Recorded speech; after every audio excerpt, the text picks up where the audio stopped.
Hey, what's going on, guys? It's your boy Mizey here, coming at you guys with another video. Today we have a good video for you guys, a pretty entertaining video, I guess you could say, of a new deck that I kind of created, I guess you could say. I took bits and pieces from a lot of big YouTubers and kind of created my whole deck, my own deck for like low level people, because a lot of people, if you watch a lot of videos, they're like, best deck, you need a prince, you need a goblin barrel. Well, a lot of people can't get that yet. Like, I'm level 5, a pretty decently high level 5, and I don't have a goblin barrel yet, and I just got a prince. So this is a deck for a lot of people that don't have these cards, can use and push the high trophies.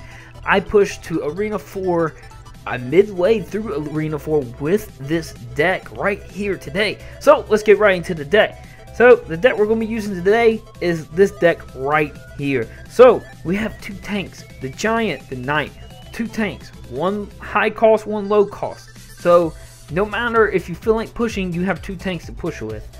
Now, Spirit Goblins, Bombers, very good range capability type troops, and also the Musketeer. Musketeer is very high in attack points, so very good troop to have in there. Goblin Hut, you'll see where that comes into play later on in the gameplays. Today we have 3 to go over, and the Witch and arrows. Arrows, of course, take out big hordes of enemies like goblins, skeletons, and the most annoying one is the skeleton army. But let's jump right into these gameplays right quick. Let's do this. Alright, so we're jumping right here in the first gameplay. We're at 978 trophies. So we're going to be taking on a fellow level 5. I was a low level 5 at this point. So, Giant Skeleton, very good tank actually. I just got it, but I have not used it yet. But very good tank to start off with, just because that bomb right there that it drops at the end when it dies, very effective, especially if it almost takes down the tower. Actually, he's going down on my right tower, but wasted rage spell, actually not a very good rage spell right there for him, because that's going to put him at the cost of elixir. And I'm starting to make a mini push right here with the Witch and some Spirit Goblins with that Goblin Hut. Now I will explain the purpose of the Goblin Hut. Goblin Hut is very, I guess, to get more troops behind your tanks at any given time, really. So it's constantly putting out goblins down. They have Barbarian Huts, pretty good, but it takes a while to spawn, and you can't stack up. If you get what I'm saying, you're going to see that later on in the gameplay of these games, to what I mean by stacking up and why it becomes so effective with the Spirit Goblin Huts to stack up troops, and why this deck is so good to overrun enemies, because you get so many. As you can see, we're stacking up Spirit Goblins here, going to take down this tower. Actually, he drops in a Prince, which is a lot of elixir, and that's my point here. This is not a very high cost of elixir deck, which means you can just keep spamming troops down and just get troops down to their towers, down to their side, and taking them out and overrunning his one. Let's say he has one troops like the Musketeer, who's 4 elixir. He's going to drop that troop down. You're going to have 5 other troops there. That's going to take it out easily and quickly. As we're on his King Tower right now, taking it down with the Witch, the Knight. Knight goes down, Musketeer and Witch still going at it. And that's what I mean.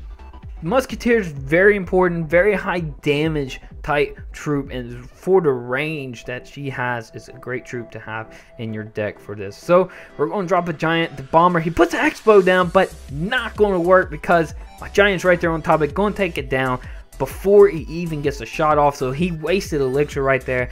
I know he's low on elixir. I can make this push right here and take down the King Tower pretty easily in this for the end of this game. So we're going to jump right into the next game here after, you know, this. It shows I got 3 crown. Of course we know that. But we're going to jump into the next one. And like I said, guys, great deck to use. I advise all low players, if you have these cards, to use these. To use these cards, because very effective, very good. I really think you will do very well with it if used effectively. So he's gonna make a push real quick right here. I'm trying to stop it. I'm like, God, he's just dropping troops. I'm like, dang, come on now, give me a break, let my elixir build up. But not going to take down my tower, and that's going to cost him a lot later into this game. So we're going to drop a goblin hut right here, start to make a mini push with the witch and spear goblins. Drops down tombstone, not the best either, because now I can make a little push.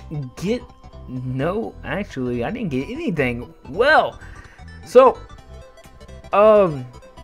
I pre-record these and I render them out and everything, put them together so I can talk over them after watching them. So, but this is what I mean. This is the main point of this. He drops a tank right here, okay? I have this goblin hut and this witch. Watch how many troops stack up before I even start making my push. My giants already got it softened up and everything. Look how many troops I have. He has a mini P.E.K.K.A. and a few spear goblins. I have a knight. Skeletons. I don't know how many spear goblins, 6 spear goblins, and just look how many troops I have down. Now if he throws the arrow, great. But look how much damage we have already done to his king tower before he even got the arrows off, and that's where this strategy is so effective, is how many troops you can get down on the playing field before your opponent does.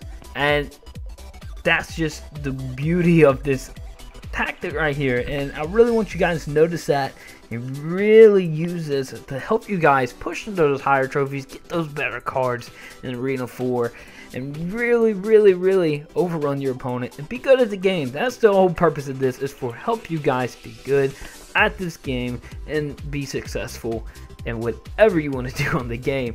Rather be YouTuber, you know, you can do YouTube and do this too. It's not that difficult, but here we go. We're going to be making a slight push here, and I think I said I was going to have 3 games, but I think this is going to be the last one here, guys. And you know, no, we're going to go for the third one. You know what? If you want to watch the video and you want to stick around, go ahead. You've seen how this works. We're just going to go into the last gameplay. I'm not going to talk too much over it, since you guys already know how to do this, how to really make this work in your favor. Very good trophy pushing technique for you guys. And tomorrow I'm gonna have another video, almost the same setup, 2 different cards. Actually the next one, I was beating level 7s with this deck tomorrow, and I'm going to show you guys how to use it if you pushed up and you got all these new cards for you guys. So he's making a little push here, not very effective though. My musketeer taking out most of them. He's going to come in with a bomber, not the best choice. I think he should have saved up some elixir, so he could have, you know, made a push. But now I know he's low on the elixir. I got my 2 goblin huts down because I know he really can't make that big of a push with no elixir. So I'm just going to sit here, wait, put my witch down and everything, trying to make a decent push here with my witch. There goes the knight. The low elixir cost tank, the knight, one of the most well-rounded troops in the game, I would say, just because he has decent HP and he can take down some towers fairly quickly. And I use him a lot as a low-level tank, and you can see there that he just tanked away on that tower and was able to help take it down before he went down, distracting all the enemy fire. And now we're on that king tower, you know, taking it down with the musketeer. Not going to go down just yet, but as you know, spoiler alert, it's going to be a 3 crown. But you know, we're going to get into it. But yeah. Let's talk about the channel a little bit. Leave a comment in the description of what you would like to see next on Crash Royale or even Rival Kingdoms. I haven't made a video on Rival Kingdoms in a while, and I'm going to try to get one out. They just did an event this weekend, and I have the new ancient, but I'm sure there's already a ton of videos on her and how to use her effectively. So I really don't want to put a video out on her. So comment in the description, comment down below what you guys want to see from me and how to improve my channel. Actually, I guess making shorter videos would be one. I don't know, but if you made it this far, thank you guys so much. If you're new to the channel, please make sure to subscribe and like the video. And as always, guys, it's been your boy Mizey. I'll see you guys later. Peace out. There's the 3 crown coming right up.